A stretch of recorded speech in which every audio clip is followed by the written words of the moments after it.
une contrée lointaine vivait une jeune fille, aussi belle que le soleil. Avec ses longs cheveux noirs, son col sur les yeux et son parfum à l'eau de rose, elle était magnifique. Sa beauté éclatante en faisait pâlir de désir plus d'un. Chaque nuit de pleine lune, elle demandait à l'astre: « Oh lune, qui de nous est la plus belle? Toi et moi, nous sommes très belles. Cependant, la fille que tu portes dans tes entrailles le surpassera par sa splendeur. Prends garde, la supériorité de ta beauté ne durera point. » Chaque nuit, la même question trouvait la même réaction. La mère maudissait l'enfant qui grandissait dans son ventre.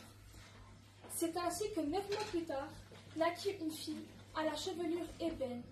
Elle était belle comme le jour, on l'appela Rosa Belle de jour. Elle était radieuse et lumineuse comme le soleil. De jour en jour, telle une fleur qui éclot lentement au petit matin, sa beauté faisait plus d'admirateurs que la mère ne pouvait en souffrir. 8 ans passèrent. La mère dit un soir à son enfant: « Demain, Rosa, ma fille, nous tisserons pas. Nous irons à la campagne avec notre voisine. » Le lendemain, elles s'exécutèrent. Arrivée à la colline, la mère ordonna à Rosa de tenir la pelote et de faire courir la laine aussi vite qu'elle le pouvait. La pelote lui échappa des mains. Sur ordre de sa mère, elle courut la rattraper.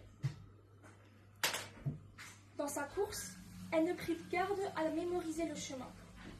La malheureuse s'égara alors. Elle marcha et marcha jusqu'à l'orée de la forêt.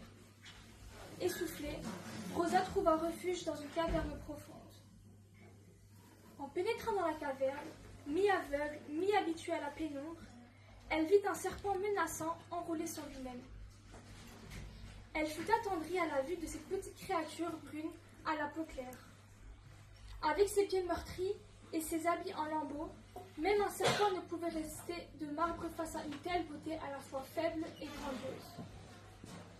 Rosa, quant à elle, tremblait de peur. « Ne crains rien, » dit le reptile d'un sifflement rassurant.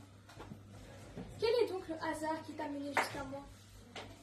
En larmes, elle parvenait à peine à balbutier le récit de ce qui venait de lui arriver. À son tour, le serpent lui raconta son histoire. Autrefois, c'était un homme, mais il avait été transformé en un maudit serpent.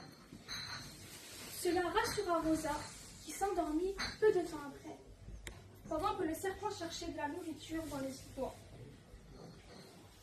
Le repas préparé, le serpent avait déjà échafaudé un plan pour que la fillette trouve les siens. Mais elle ignorait le nom de sa famille et de son village. C'est ainsi la protection d'un serpent, dans une caverne cachée par des branches de la forêt.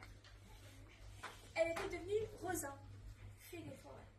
Jamais elle en avait franchi le seuil, mais à l'adolescence, l'ennui commença à l'envahir.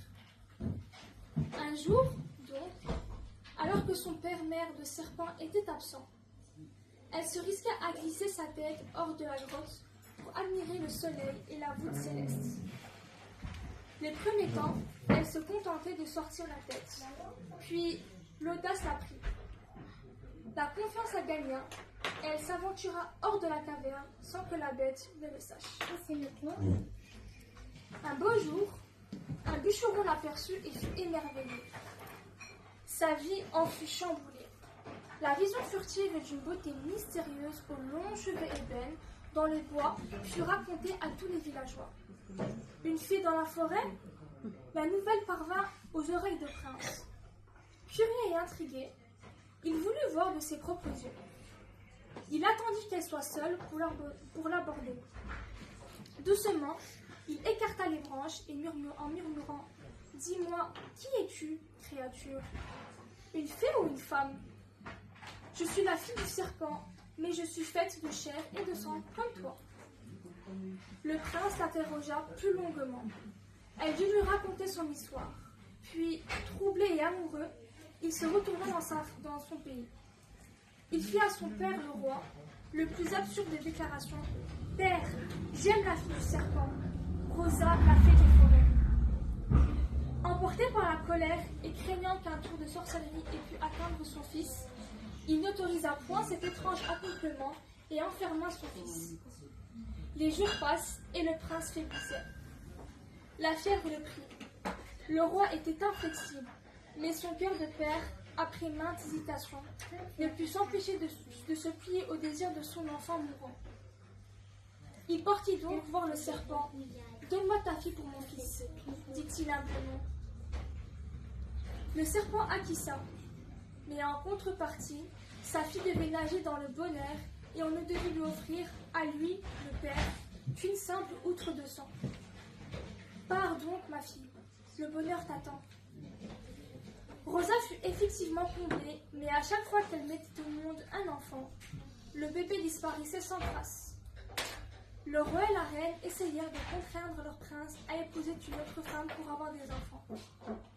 Néanmoins, l'amour du prince pour la fille du serpent était si grand qu'il ne voulut pas la quitter. 7 garçons furent mis au monde et les 7 garçons disparurent de leur berceau. 8 longues années s'écoulèrent. Dans son désarroi, Rosa voulut alors revoir son père serpent. Près de la taverne, elle vit 6 charmantes créatures aux cheveux ébènes. Le 7e assis sur le genou d'un vieil homme. « Ne cherche pas le serpent, dit le vieillard. C'est moi, ton père, mère serpent. Le mauvais sort est parti. » Il enchaîna. « Prince, c'est moi qui ai ravi vos enfants, les uns après les autres. Je les ai élevés avec la même tendresse que ma mère a eue pour moi. La vue d'un berceau vide, vous n'avez pas humilié ma fille. Au contraire, vous l'avez aimée et protégée. Voici vos enfants, prenez-les, je vous les rends. Rosa sera dans ses bras, ses 7 enfants. Mon conte est comme un ruisseau, je l'ai confié à des seigneurs, ne l'oubliez pas. »